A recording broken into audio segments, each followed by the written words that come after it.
Right here.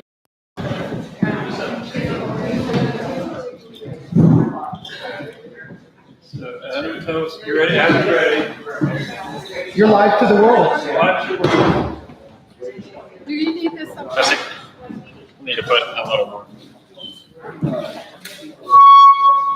We gotta hold it right in the Here, I'm gonna put it I want to over put it here. just like up a little bit. I'll get it later. And just hold it up to your mouth. Test. Okay, Al, give me a test. Okay. Yes, this around.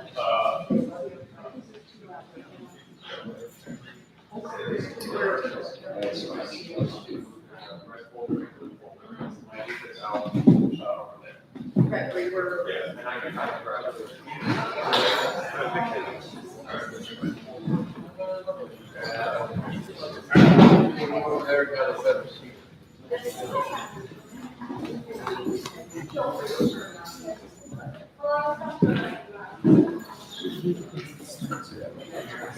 We good at it? Well, evening everyone. My name is Alex. I think most of you know me. And if I look a little unfamiliar, it's probably because maybe last time you saw me, that's probably around my little girl's height. So thank you everyone that's come out and support. I mean, Candy loved this. And we're all kind of wearing black because it's kind of a memorial service, but this would have been her type of party anyways, because she always used to joke she was the original goth kid. So she always loved anything black. So she would have loved this. The reason why we picked this building is because this is the oldest building in Columbus. It's actually the dam keeper's home. For a long time, this place was kind of dilapidated, it was kind of falling apart. And so if you were in a car with Candy and you drove past us, we drove past Riverside Road so many times because we live right up the road.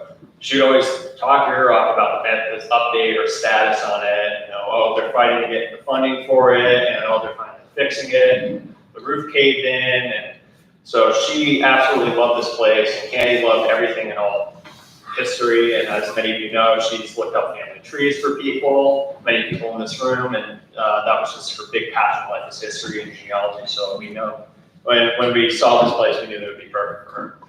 I'm just going to give you guys a little bit of an introduction of what we're going to do tonight. Candy was kind of she really liked people to celebrate life, and as much as we're grieving, she would want everyone to come together and be happy, and that's what has happened here today. So she would have loved this. But what we're going to do today is I'm going to pass the mic to Charlie. He has a little thing that he's going to do for Mom first, and then after that, my dad's going to briefly speak, and then we're going to do a little bit of passing the mic around for people to share any stories, and whoever wants to talk. So me or my brother will take the mic to you, and we'll just kind of pass it around. And we don't have any guidelines for time, but we're saying roughly maybe 5 minutes per person, just so we can get everyone to say something that wants to. And we're also live streaming on YouTube right now, so for people that are actually watching this or our other relatives, we will, some of them have prepared remarks. I'll read that out loud too. And then at the end of the service, we're going to have a brief video that we put together with the gracious help of many of you, but especially Adam and Donna, who have been a great help for putting all this technical stuff on. So without further ado, I'm going to pass to my brother, Charlie. Okay. First thing I want to start with is I want to do toast for my mother. This was her favorite cider. This is her favorite drink. So I'm going to open up this and dump it into the flowers. That would have been the Candy thing to do. So that's what we're going to do. Everybody, get a glass ready. Al, together, me and Al are together going to pour this in the flowers. It's probably going to kill the flowers, but that's be the Candy way. I apologize, that will be just beautiful with it. Now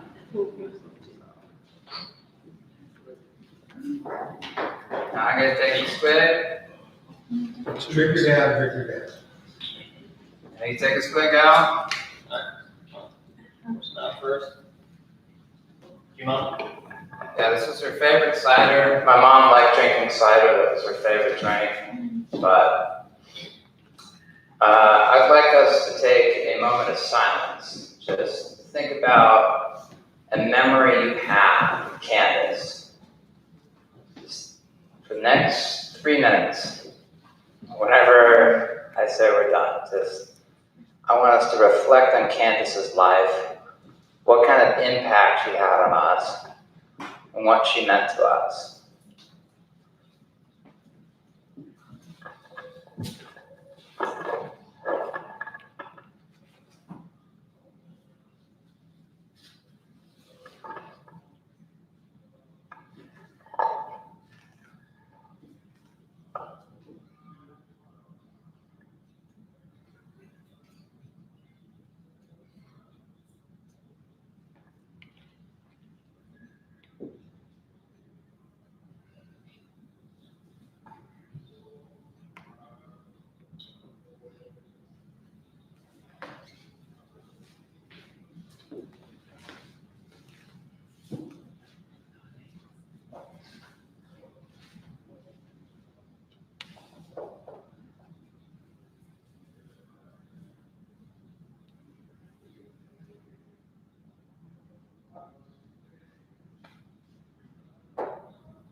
All right. I want us to raise your glasses one more time for Candy. And it's yours. You're the best mother we could ask for. You're there for us, you're generous, you're creative, you're beautiful, you're kind, you were loving, you will be missed. But we know in our hearts you've gone to a better place. I saw, a week before she died, 10,000 dragonflies in Vietnam. The dragonflies held an immense meaning in our family. And I saw 10,000 of them, I knew it was something, I knew it was an omen. I knew it was, I just didn't know what it was. A week later, my mom passed. So I know that was a good sign. So here's to my mother, to our mother, to our friend, our aunt, our niece, our daughter. Candace, you will be missed. I can feel your spirit now. I love you, Mom. So cheers. Cheers.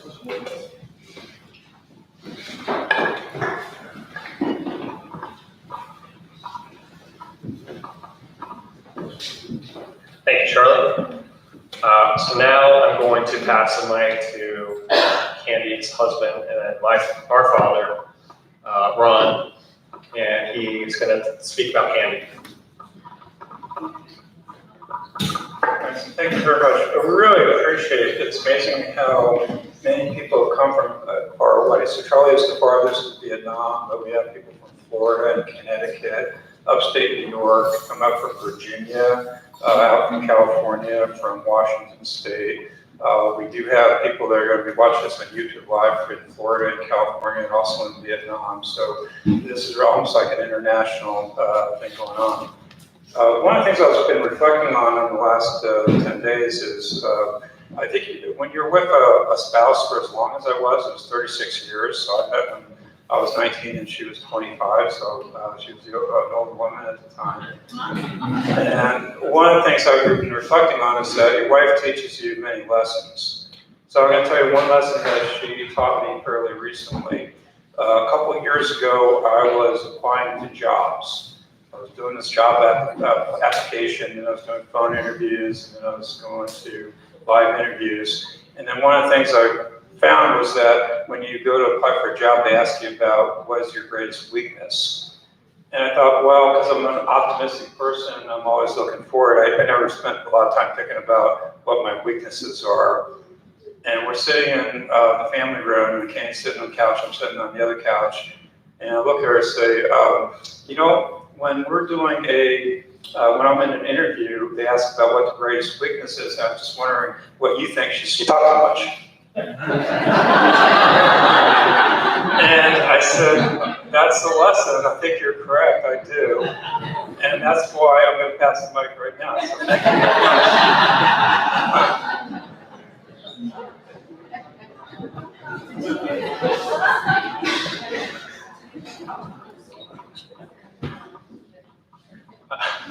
So,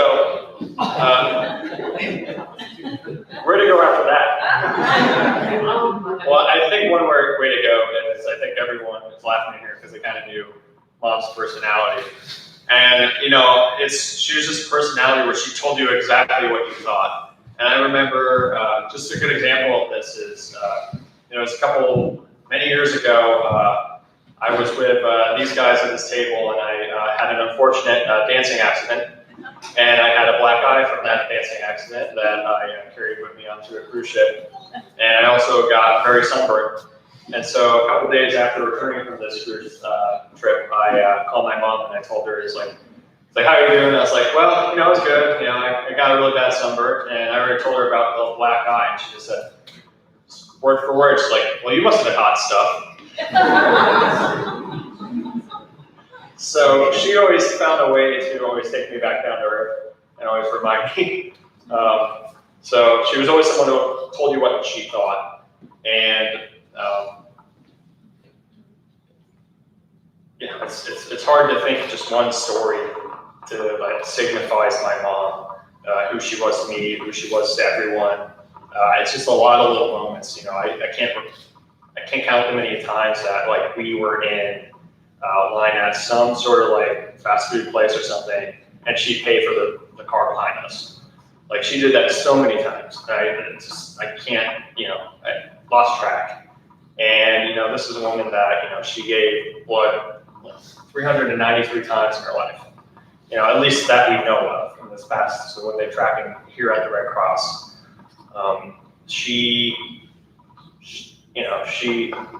when, you know, I remember the day when September 11th happened, I called my mom early before everything went down just because I was sick, so I'd be taken home from school. But I was the last kid to go home that day because she was too busy giving blood and donating food and clothes. So that's just who she was. But my personal moments with my mom were, I remember when this little one was born and we went down, and she loved everyone in this room. She loved all my cousins here. You know, she loved buying all the girly stuff, all the dresses. She just was so thrilled about each one of them when they were born. And still to this day, when a new child comes in this family, and she'll just do whatever she can to give whatever she can to them, to any child that comes up. But, you know, she was so happy to have her granddaughter. And, you know, we're in the car one time, and she's just like, and this is just how simple life was for her and how, you know, a good person was. She just said, I was talking about my future, and I was worried and all this stuff. And she's like, Alex, you gave me a granddaughter, so I love you. So, but one of the things I'll share, I'll end on, and then I'm going to start passing the gavel to just anyone who wants to say something. I'll just bring it around to you. And suggestion of under 5 minutes, but as you can see, I watch the timing, so I will not be doing it very strictly. So don't worry. But we just want to make sure everyone that wants to say something gets a chance to.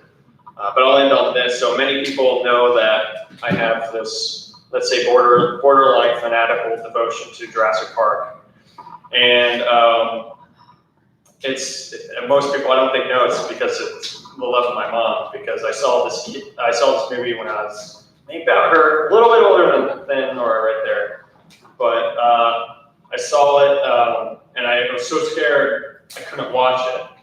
And so I was hiding behind the couch, and my mom said, well, why don't you come up here and I'll hold my hands over your eyes for all the scary parts. And so she held her hands over my eyes for all the scary parts. And so that got me through it. And, that was just her nurturing and just creative problem-solving nature of her. And the next day, I was like this close to the TV watching it again. And it's been that way ever since. But my mom, if you know my mom, she doesn't like those type of movies, but she has not failed to go with me to each one of those Jurassic Park movies. And before each one, she would always put her hands over my eyes as the movie started. And this most recent one that came out back in June, she started to, but she's like, no, I don't think I need to do this anymore. And we laughed and we said, okay, so, but the next one you won't have to. But, and I know somewhere, she's out there somewhere just wanting to jokingly put it in front of me again. So, but that's I've always connected that to my love of my mom, and she hates those types of movies. It's a miracle that we ever get her out to movies that at all. So I think it says something to just her love for me and just love for everyone that she went and did, that we have that tradition. So with that being said, I'm going to start passing the mic around. So be a little informal. Whoever wants to raise their hand, has something they want to say. I know a bunch of people do. So.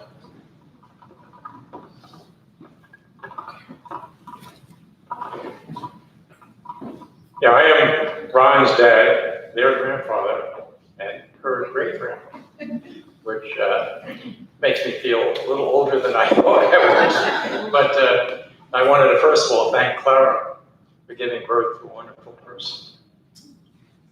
She's given me 2 great grandsons, and as I say, I think seeing everybody here in this room is a testament to the kind of person she was. And again, I'm very pleased that we're able to be here with everybody. But as I said, I'd also like to thank Clara for giving birth, to Candace, because again, my grandsons are the benefits of that. So again, she's been a very special person, Ron's partner and wife for many, many years. And so again, we're here to celebrate her life, and I think the comments from her sons are a great testament to the kind of person she was. So again, I'm glad we can all be here to share this.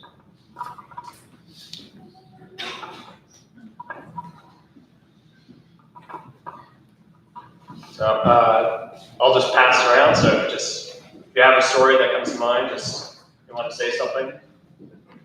So. Yes.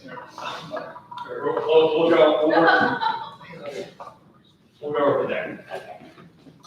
Hi, I was prepared. I wrote this out. My name's Mary Hughes, and I was lucky enough to know Candy for almost 40 years.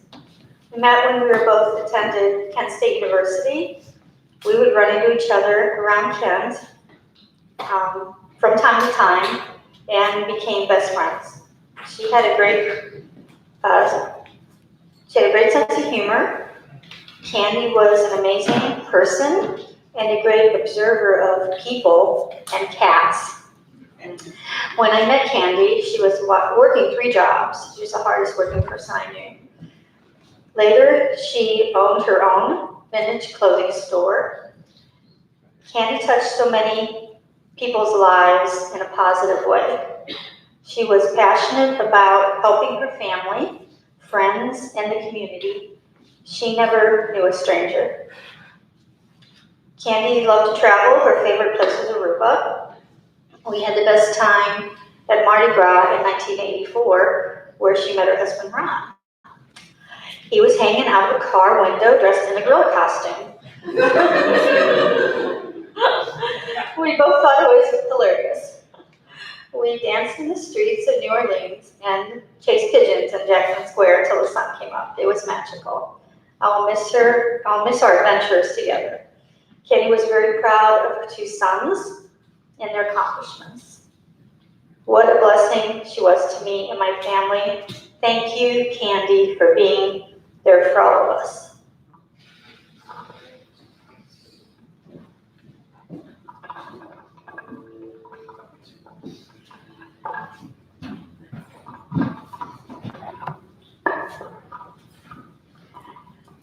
I'm Candy's mother, and she's not only my daughter, but one of my best friends.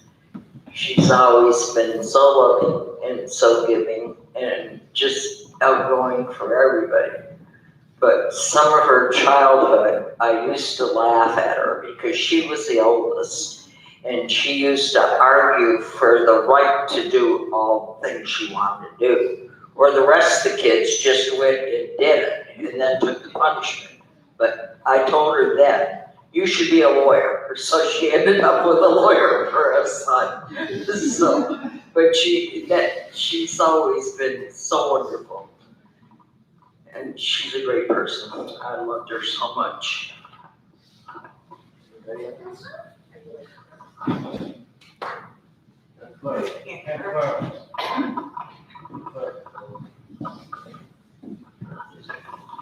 I'm Candy's cousin Ella, and I will always remember the times when we were little girls at my grandfather's farm in the pink bedroom, staying up late at night whispering when we weren't supposed to, and reunions, and when I've ever been able to get together with her, to be able to stay up all night with her and chat and talk about family and history and our kids and grandkids.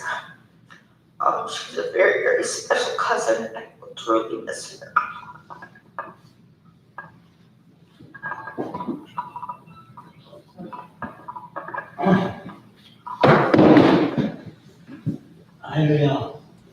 I want to thank everybody for being here, and I just thank Brian's dad for being sincere about Clara having Candy bringing in this world.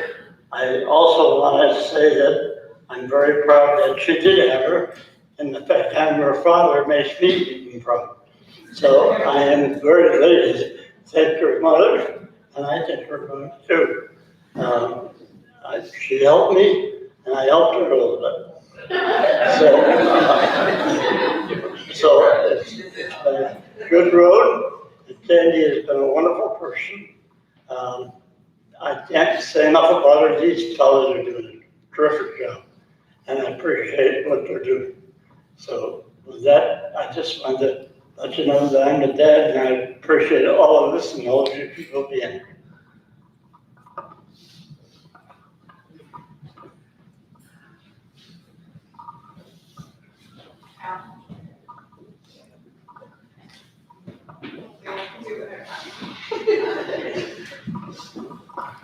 I had to write it down. So I just wanted to say my sister was many things to me over the 60 years that I knew her. We played together. We shared a bedroom. We worked several jobs together. We partied together. We used to love to go out dancing together. But most of our adult life, sadly, we lived in different places, states apart, and we didn't get to see each other very much. And still, when I could get her on the phone, she was a little notorious for not returning phone calls, but we still had great conversations for hours. I guess that's one lesson we all learned is reach out to that family that's far away and keep connected to them. It's so important. And I just want to say that I appreciate that she brought these 3 wonderful guys into my life and into our family. And I appreciate that she was always just a very real, unpretentious, and genuine person. She was real. There was no fakeness to her. I appreciate her very strong sense of values in doing what is right and taking care of animals and people who are in need, and always giving of herself. She was really an amazing person. And I know some of you had to choose her as friends, but for me, it was just absolutely pure love that I got to have her as a big sister. And I'm so grateful for that. So thank you.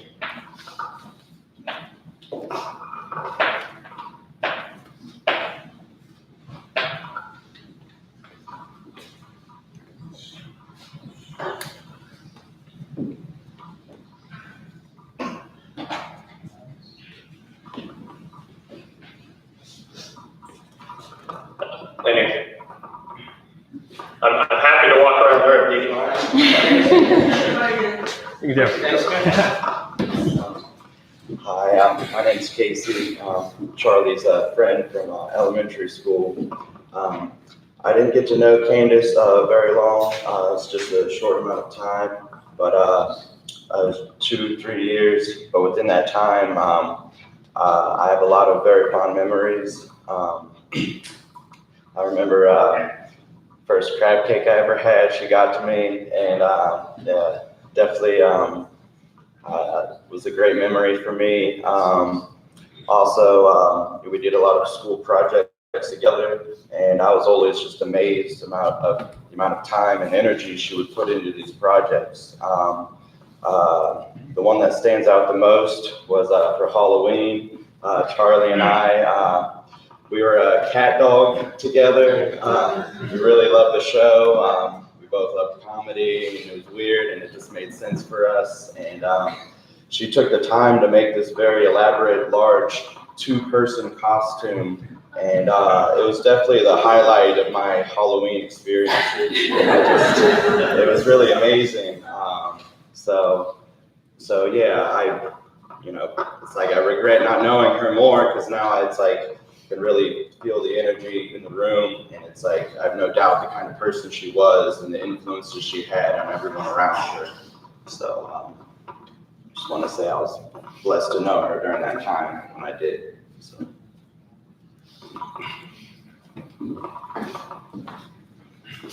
So as I work my way over to Dee Dee, to let you know how awesome that costume was. I remember that costume that year, and I don't remember the one I had.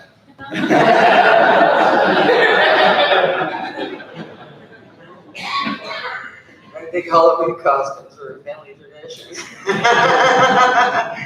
I'm Dee Dee. I am Kenny's younger sister, and the bottom, 5th out of 6. Okay, out of 6, 5 out of 6. I was the twin.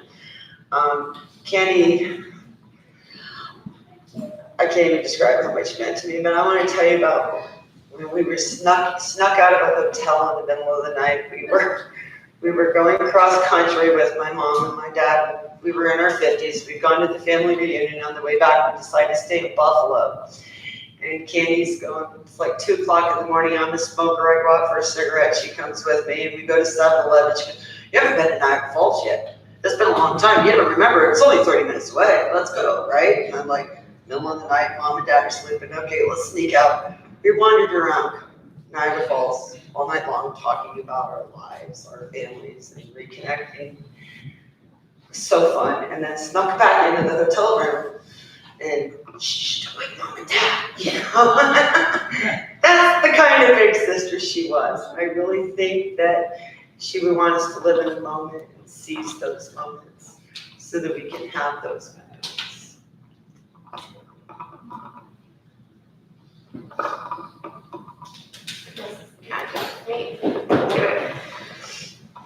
Hi, I'm Sam. I'm Dee Dee's my mom, so Candy was my aunt, and I just wanted to share that I was the first grandkid, and I was spoiled so immensely by her for a long time, my entire life. I always knew I could turn to Candy for anything. She would just buy me boxes and boxes of dress-up clothes, and she was just always like there. The Candy was just this safe person in life that I knew would love me no matter what. That I could always go to for anything, and that's just who she was.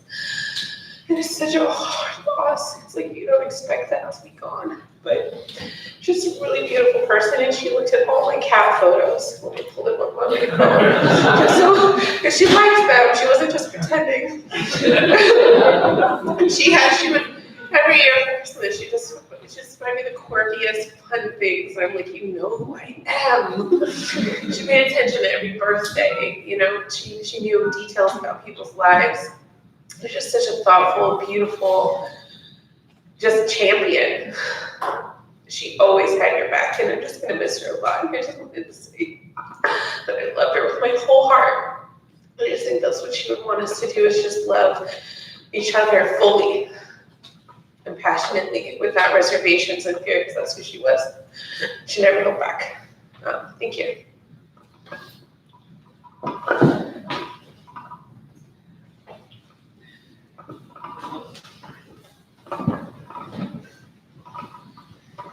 So while I wait, if anyone feels like sharing, I know public speaking isn't always the easiest thing. And unfortunately, that was kind of like half of my possible experience. So we'll have to bear it with me. But we used to joke all the time because we've had lots of cats be added over the years. And we all equally knew that the only subtraction that I was going to have would not be cats. It would be us before she get rid of the cats. So, so we always used to kid about that. Half kidding, but you know.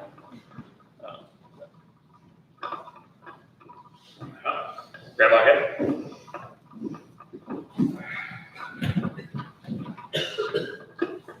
One of our reasons for loving the animals so much is because we deprived her.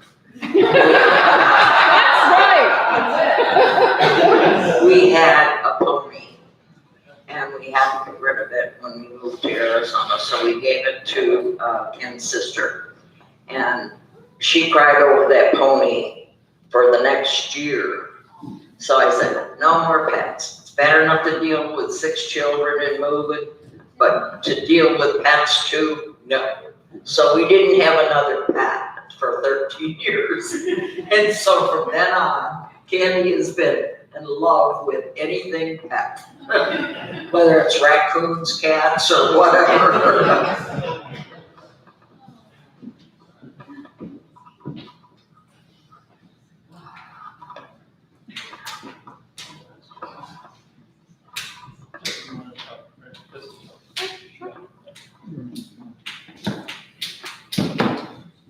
I was another one of Candy's nieces. My name was Jess, and when I was little, she always got me all these dresses, most of which got passed on to Savon, who's sitting across the room over there. But one of the things I remember was, you know, most little girls' dream. She got me this box just full of princess dresses, and like one of my favorite all-time pictures is me with my friends Kyla and Caleb Barton. And Caleb was dressed up as Cinderella, and I think Kyla was dressed up as Belle, and I was dressed up as Snow White. And we painted his toenails and made his dad so mad, but it was a fantastic memory, and it was all because of Candy. And one of my favorite things about Candy is, like, she would always argue for what she thought was right. Like, I would make jokes, you know, beforehand about, you know, how her and Grandma tried to give each other brain aneurysms trying to argue about politics, and look what happens, so that's how life goes.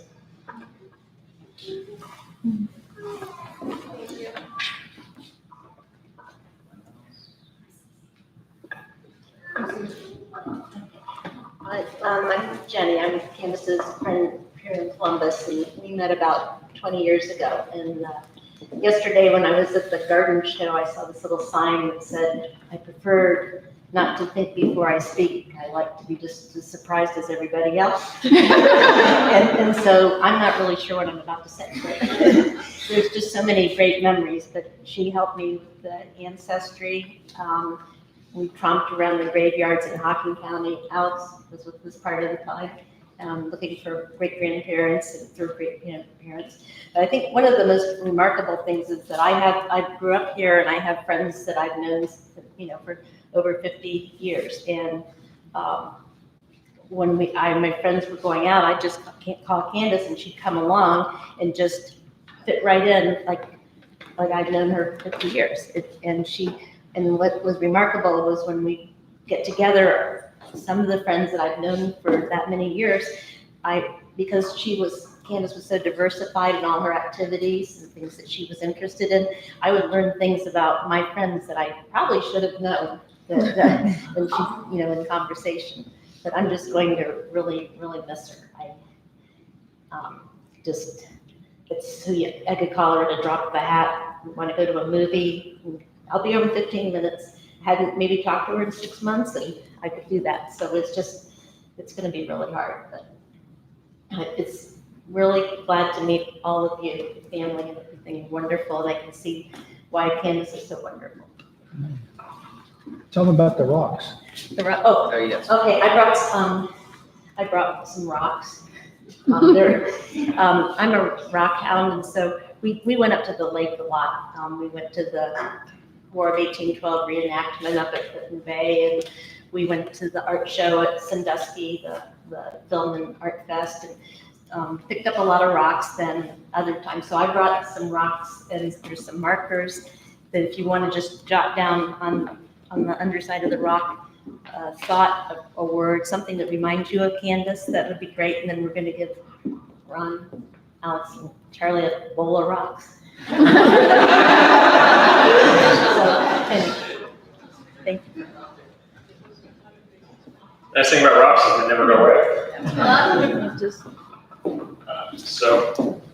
While other people think of some stories, or if they want to talk, just germinating those ideas about, it's pretty hard because I can't remember all this, little moments from mom in my life, but I do have a letter here from Chris, who couldn't be here today with us, but I'm going to read it out loud. And so this is going to test both my, my reading skills from law school and my public speaking. So we'll see how much that education was worth. Dear Candace, on Saturday night, June 29th, 2019, as the sun was setting over San Diego Bay, the sky was totally filled with a bright, glowing pink and peach cloud bank. I felt your presence and knew that it was you waving a final farewell to me. It was awesome. You and Ron had been dating for a while and seemed to be heading towards a serious long-term relationship. I invited you for shopping and lunch at the mall in Lakewood, Colorado. I was trying to be the concerned stepmother and wanted to know your intentions toward my stepson. During our conversation, I could see in your eyes, your words, and your heart that you truly loved him. You had my true blessing from there forward. You have shown that love to Ron and to all of us over the many years that I have known you. I remember a lot about our family that brings joy to my heart, as you're a key part to our lives as family. While visiting with you, Ron, and baby Charlie in Old Town, Sacramento, as Uncle Michael was pushing Charlie in a stroller, I could see nothing but love for your family there on that day. You had a certain respect of things from the past, and I remember your superb collection of women's hats from years gone by. Your work as a portrait photographer was truly artful. I got so excited to see the yearly photographs that you created of the children. In the beginning, it was Charlie, and then both Charlie and Alex as the years went by. They were exceptional. You had significant talent. You were able to capture that special moment in time of your family.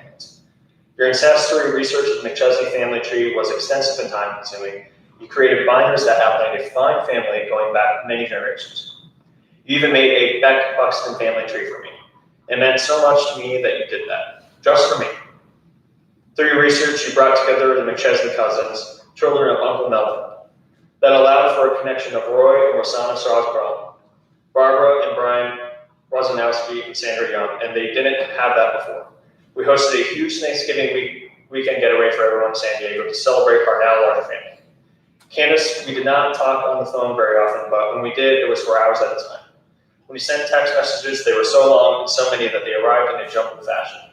It was fun trying to figure out which paragraph was actually the next one, and your advice and expertise was really needed and very helpful. I want to thank you and Ron for embracing Michael in your life and in your home during this significant mental health crisis.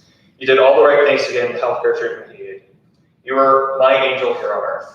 Thank you for being Michael's champion and cheerleader during that time and ever since. Michael always spoke of you as his sister. He trusted you completely. Candace, you had something special that very few people have. You had acceptance of others for who they were and not who you think they should be. In other words, unconditional love. The last time I saw you in person was in Orlando, Florida, when we visited Michael. We shared a room and spent the time together like college girl roommates. We were up all night talking about men, children, families, life, love, and our dreams. We went walking through Winter Park, wine tasting and happy hour, a boat ride, and hung out with Michael.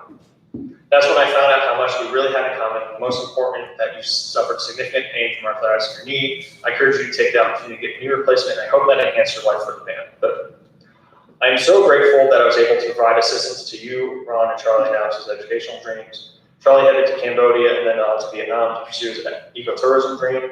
Alex has just graduated from law school. It's almost 3 years since Alex became a father to daughter Nora. Amazingly, a girl we're having in this family of mostly men. Finally, a granddaughter for you.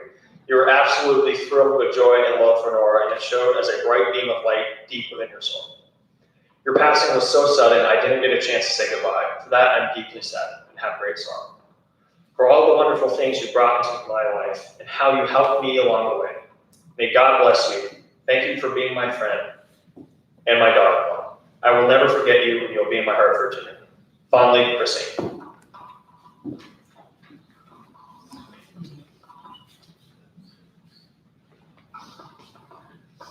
Anybody else?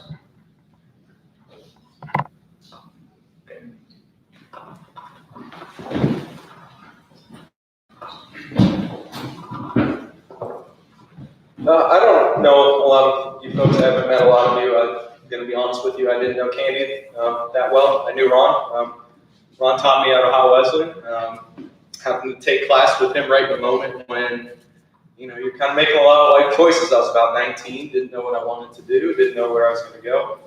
I guess why I stood up here and felt compelled to say something, having Ron as a teacher, it opened up my mind. It opened up my idea of adventure, of taking on challenges, on doing new things, new experiences. And I could always tell with him, he had that in his heart. It was something that you didn't have to try and do that. You were doing that, and it was awesome, and it taught me. And I could see, getting to know all you people and hearing all you people talk about Candy, it sounds like she was the exact same way. She was very caring and very wonderful, and obviously I experienced that with Rob as a teacher, but Ron as a teacher. I also took public speaking at Ohio Wesleyan, and I'm still not great at it, so it's not easy for anyone. But I just wanted to thank you for having me here. You helped me in a time of my life when I wasn't sure what I wanted to do. And I love what your family does. I think it's amazing. Adventure, excitement, learn new things, explore. And we've seen that tonight, and I've heard it with stories from you guys. So I appreciate it. And just wanted to say, you know, Candy sounded like a wonderful person. So.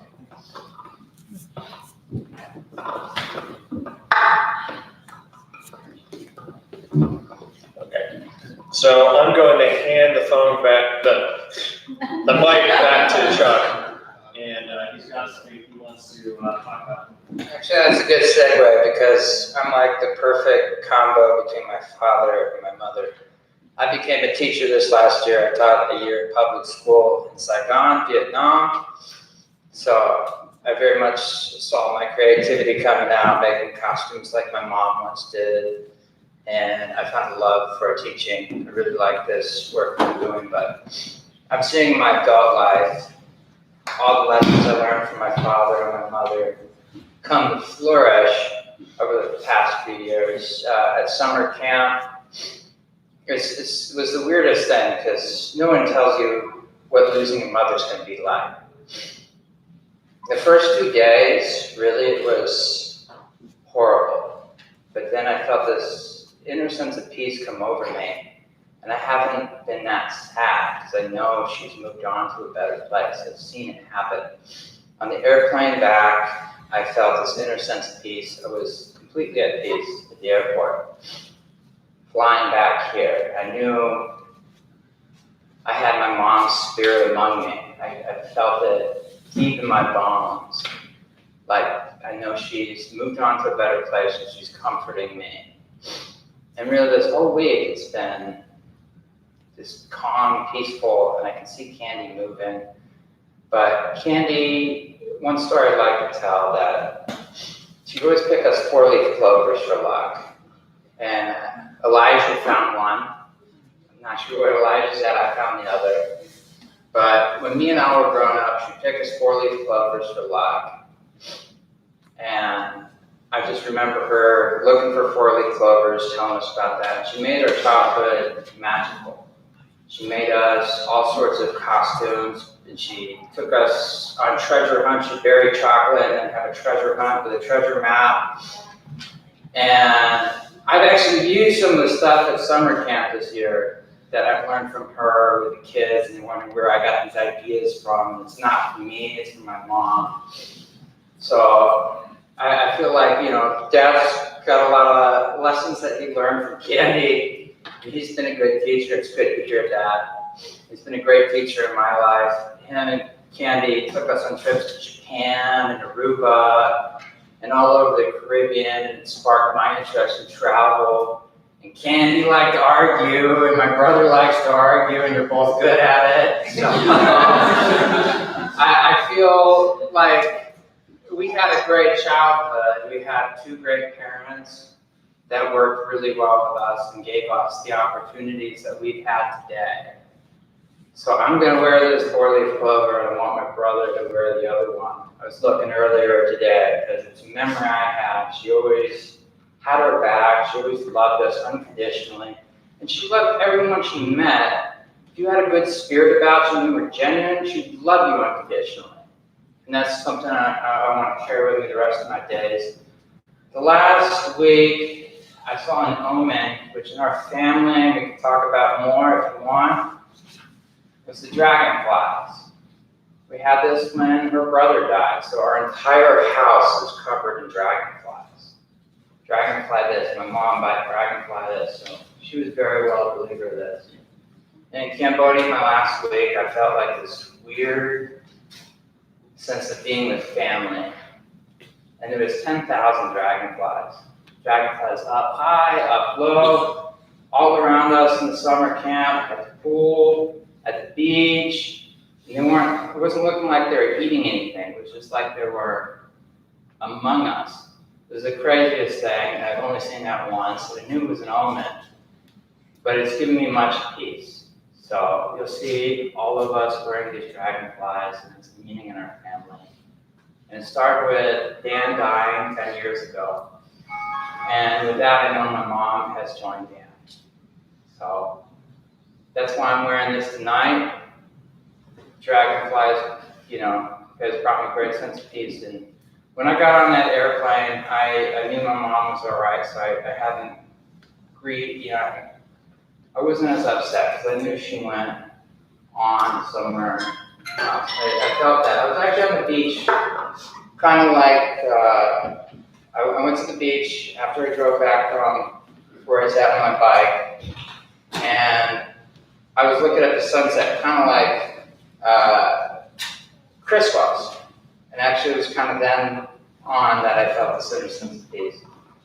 So I feel my mother, like my brother, spoke to Ron. That's how we picked this place. And I feel her speaking now, so I really feel in my heart at peace with this. And I'm going to lay my 4-leaf clover with her. And I say we start the video. I'll do the same. And so I'll just do a little brief introduction because Donna's going to handle the bigger introduction for the video, but I just wanted to take a moment and thank each and every one of you for being here. And I literally, there's not even words that I can describe how I'm feeling right now. Just knowing everyone's here and this is something that she would have wanted, just how much it means to me. This is really incredible. And everyone that's been, everyone's just saying, how can we help? And it's just hearing that helps. Just knowing that everyone is around here, because that's that was the spirit that my mom kind of embedded. She would have been running around doing stuff, trying to plan everything if she were here. And so I just want to thank each and every one of you for being here from the bottom of my heart, and we cannot be more appreciative. So what I'm going to do now is I'm going to pass the mic to my Aunt Donna, and she's going to explain this video that we put together. Thank you. So we're going to show a video now of several chapters of Candy's life. It's about 20 minutes long. And first, I want to say that I'm so sorry that the pictures that we had available to put in this video did not represent the whole range of people who were a part of Candy's life and were important to her. So I apologize for the inherent bias in the pictures that we had available to quickly put this together. And I want to acknowledge Ron, who was really the mastermind of this video. He wrote the script and selected the music with some input from Charlie and Alex, which was great. He knew exactly what he wanted. And I want to thank my sister Debbie back there. Debbie, raise your hand. There you go. And my mother over there, who spent hours and hours and hours at the scanner to get some pictures for this video, which I really appreciate. And also, I want to thank my husband Adam over at the other camera for all his technical support that made this possible. So let's just take a few minutes and remember my sister Candace's life in pictures.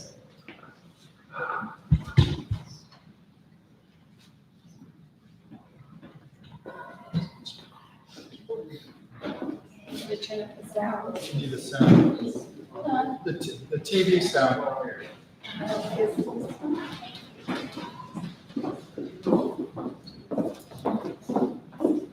Just stop it. Too loud. Let me start over again.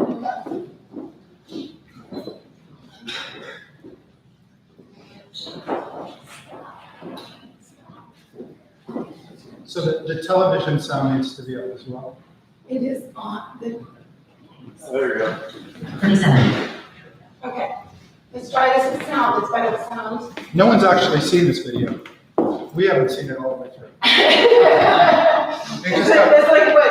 It's a surprise. We're not even actually hearing what's going on. You know, bear with us.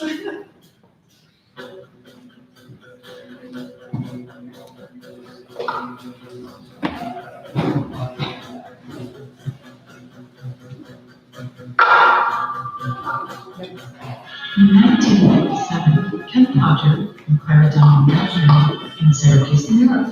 The next day, they drove over to Granada Falls. Later, they had an interesting meeting. 9 months later, Candace Susan Podger was born, March 30, 1958.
A large family was planned and created over the next few years. Dawn Podger was born on June 16, 1959. Debbie Podger born October 2, 1960. Twins Daniel and Denise Podger born on December 30, 1962. And Flory Podger was born on March 13, 1964.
Candy got a job in Phoenix, and the family moved out west.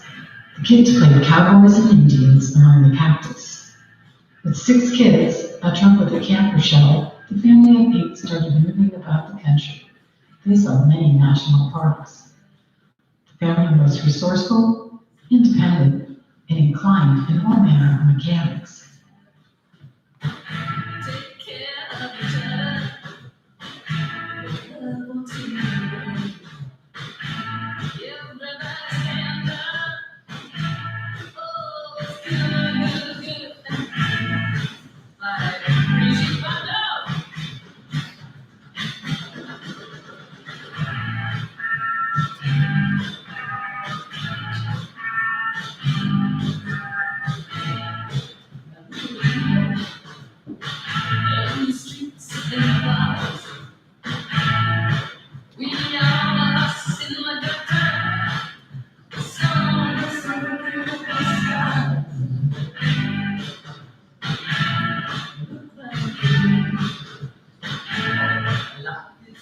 After 5 years out west, the family moved to the diminutive yet distinctive state of Delaware. There, the kids developed circles and bonds of friendship and a penchant for long evenings of conversation. At an early age, Candace learned a fine argument, trusting and parrying her victims until they were helpless and stupefied.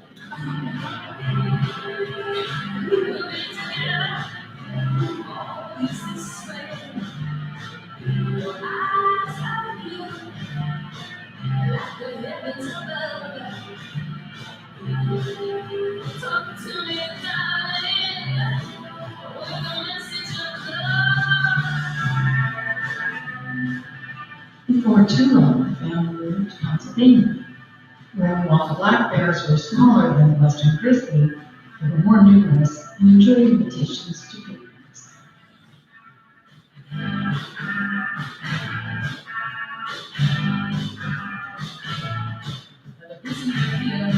Then General Electric said it was time to move to Ohio, and the family got a house in Silver Lake just outside of Cuyahoga Falls. This is the teenage years.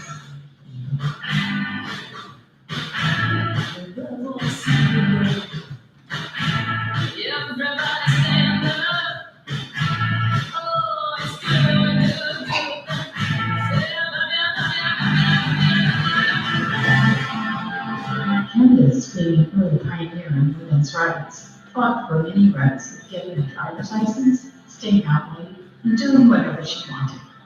This paved the way and made it much easier for other 5 siblings.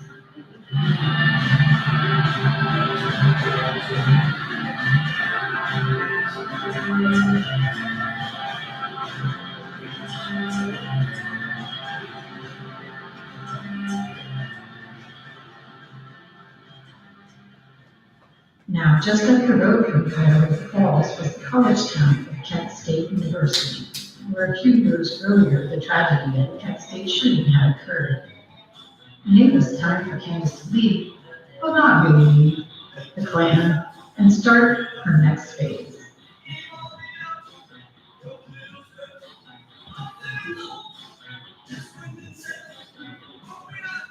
The Kent State University years, a time of protest, and Candace was outspoken and indeed was arrested. A time of the freedom music scene, which is why the Rock and Roll Hall of Fame is located there. A time of weird offshoots of punk and experimental music, much of it predating Watts that later went mainstream. Candace went to Kent State, majoring in photojournalism. She worked at a number of places, including as a bartender, where she learned to deal with drunks and other miscreants of the late evening. She dated for about 5 years Terry Hine, saxophonist of the Members Band, and brother of the fellow musician Chrissy Hine of the Pretenders. Many good and wild times. And she also saw evidence of the early stages of devolution. On October 14, 1978, on the NBC television show Saturday Night Live, the musical guest that evening was the Ohio band Devo. Candace knew the band and she, along with lots of college student extras, were in the video.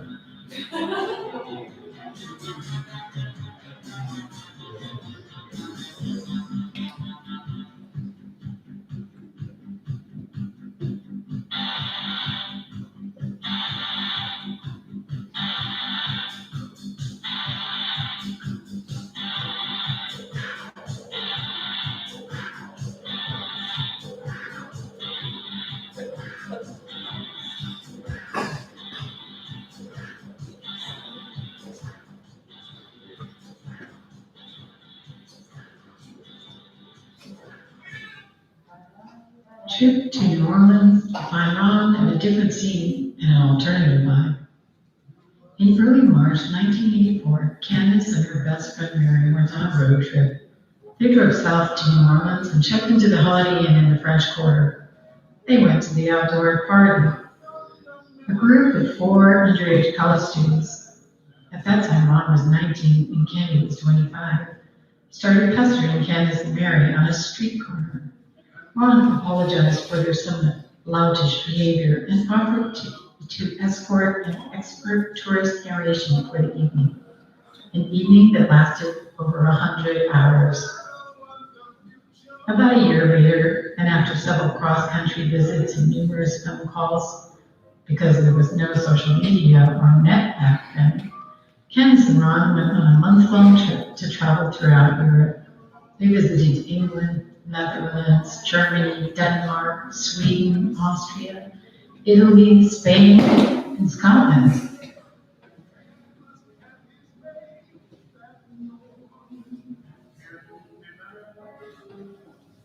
After returning to the States, Ron asked Candace to move in with him in Genesee, Colorado.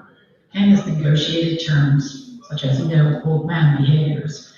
And in December 1985, she and her 3 cats, Ivan, Jeremy, and Mushi, moved in.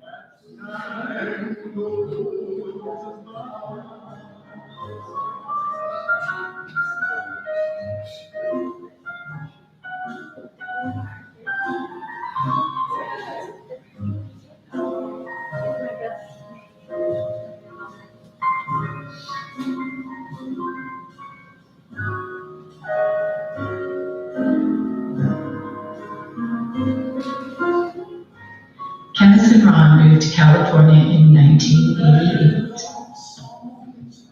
Around the day, hearts full of passion, jealousy and hate. Woman needs man, and man must have his mate.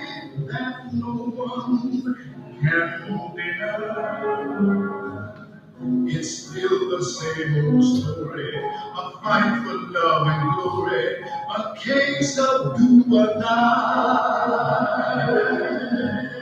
The world will always welcome us as time goes by.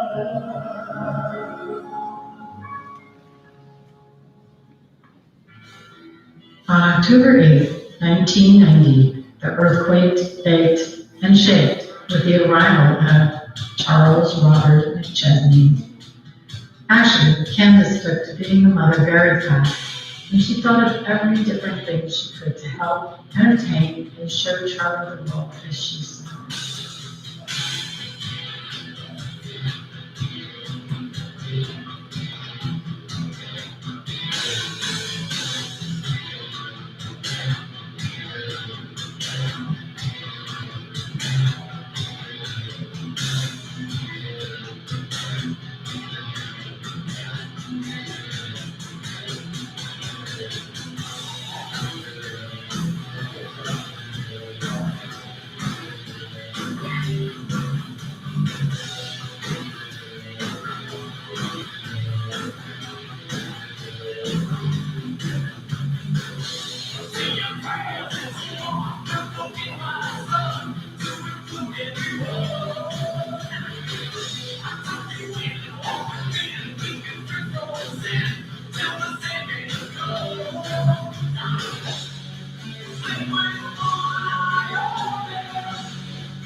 Candace and Ron decided to have 2 children, One, because Ron thought that was the right number, and secondly, because Ron had been the only child and she did not want her kids to be spoiled brats. On a calm, reflective day in March 22nd, 1993, Alexander E. McChesney was born. Your mother has direction where to go. So make the best of this test, no matter why. It's not a question, but a lesson learned in time. It's something unpredictable, but in the end that's right. I hope you had the time of your life.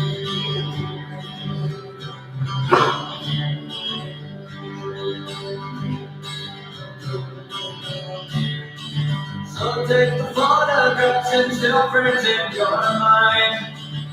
Hang it on a shelf and get up and good time. Tattoos and memories and let's get on trial. For what it's worth, it was worth all the while. It's something unpredictable, but in the end it's right. I hope you had the time of your life.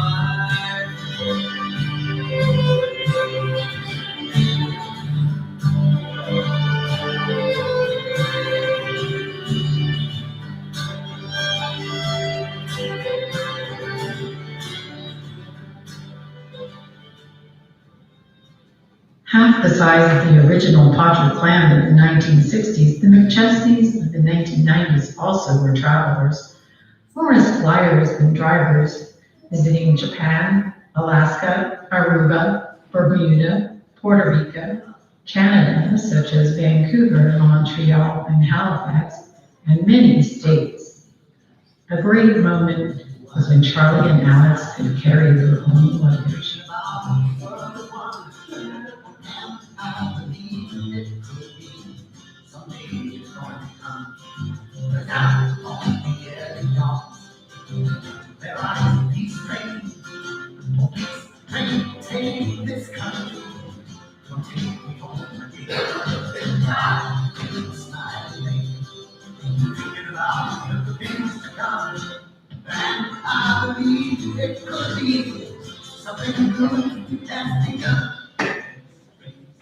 In the summer of 1999, the McChesneys moved to Upper Arlington, Ohio.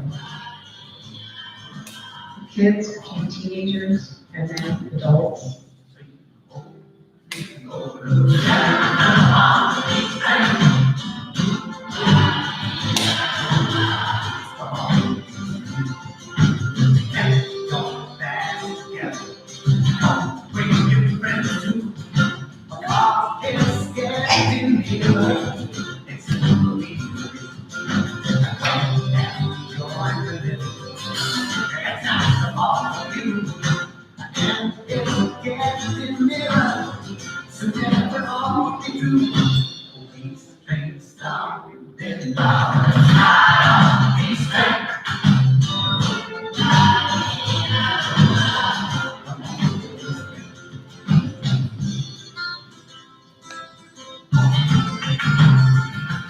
Ron was on his own trip, chasing academics, business, and the mysteries of the universe.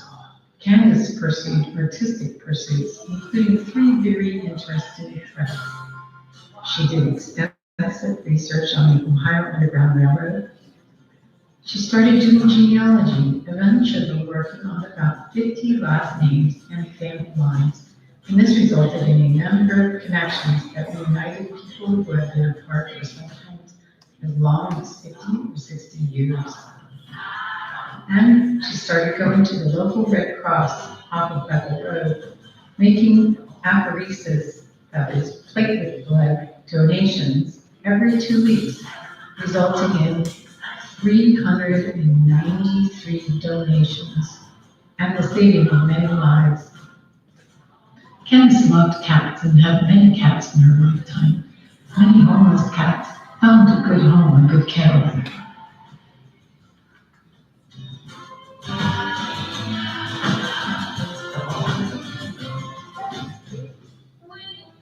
And then the arrival of Nora Biggs on August 14th, 2016. It turned out that Candace really grief, like the idea of having a grandmother. And her mind gravitated toward that. She could play so close and have a little time.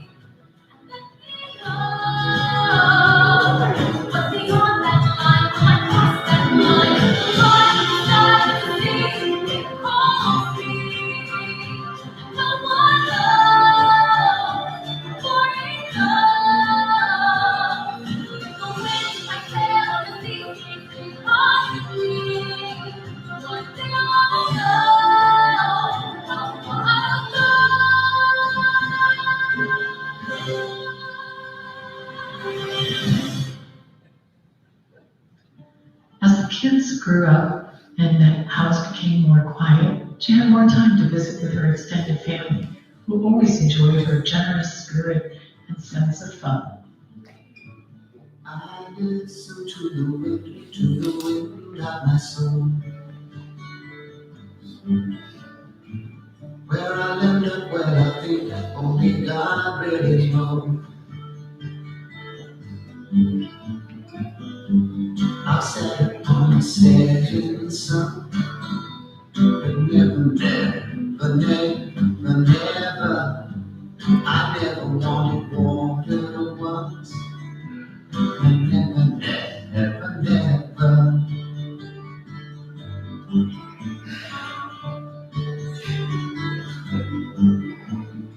I listen to my words, but they fall far below.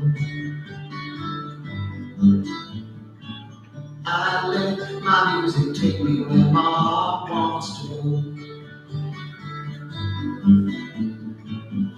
I swam from the devil's lake. Charlie went to Vietnam to learn many things from lessons. Alex went to law school. Ron curbed his enthusiasm.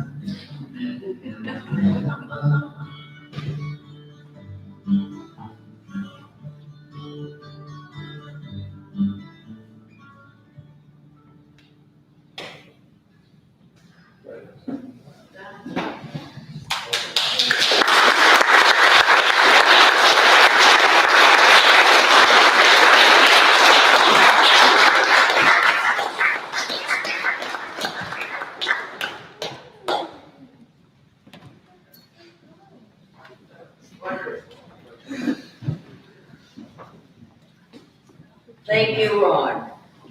And Lois. That was beautiful. Well done. If we could, we couldn't have done this without Adam and Donna today. I mean, they've been live streaming it and helping with all the technical, so they deserve so much credit.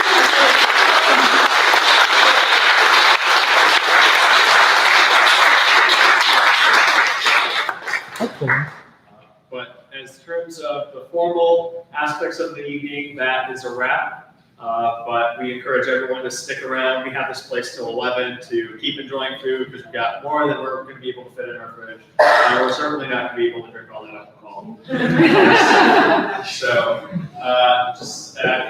like everyone encouraged, stick around, just talk, eat. That's something that she would want. And again, from the bottom of my dad's heart, my brother's heart, all of our family's heart, and all of you guys are all family. And, I know she meant so much to so many people, but this would have meant so much to her, and it means so much to us. So I love all you guys, and thank you so much for being here. Thank you.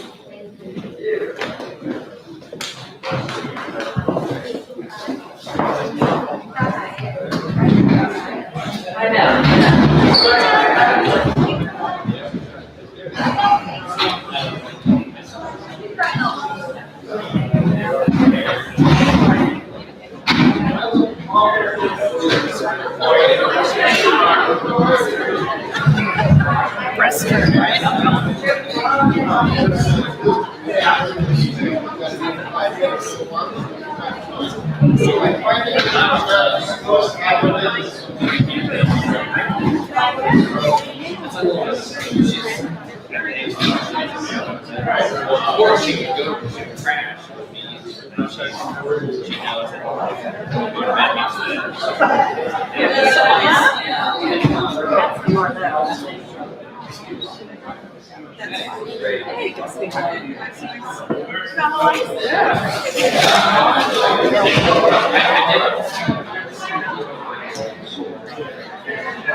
Martha's still here, that's now. Let's see that.